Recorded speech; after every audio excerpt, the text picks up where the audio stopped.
Hello everyone. I'm back. Nawala tayo ng a few days lang naman. So, ayan, ito na nga nangyari kahapon, October 1, is holiday sa Chinese calendar. Kung hindi ako nagkakamali, International Day of China yata yan. And then, ayun nga, statutory holiday namin kaya off time. Actually, pag depende sa employer kung hindi ka pag-offin, pwede ka naman mag-OT, double P yun. Pero, so wala nga OT kaya ito lumabas kami and then nagpunta kami sa Disneyland.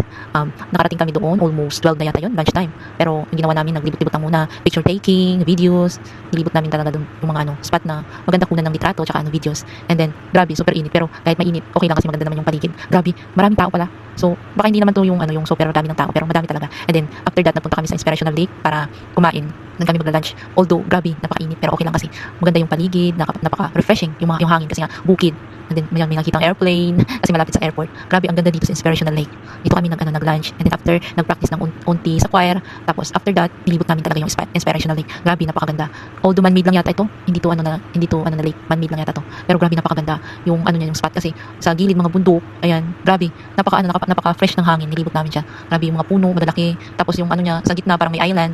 Ang cute nga eh. Ang ganda, nilibot namin. Tapos may mga pa, may parang nasa forest ka, ganyan. Ang ganda para sa mga naghahanap ng mga dyan, ng mga perfect spot, ng mga nandito sa Hong Kong, para magpahinga sa day off. Dito, maganda dito. Although medyo malayo lang. Pero sulit naman. Tapos ayan, mga lumalangoy pa sa lake na turtles, tapos goldfish. Yung goldfish, mga kuyata yan, napakalaki, mga malalaki sila, tapos, and then, after that, nung gabi na, pumunta kami sa harbor, para manood ng fireworks, kasi may public viewing, para sa yung sa celebration nga ng International Day.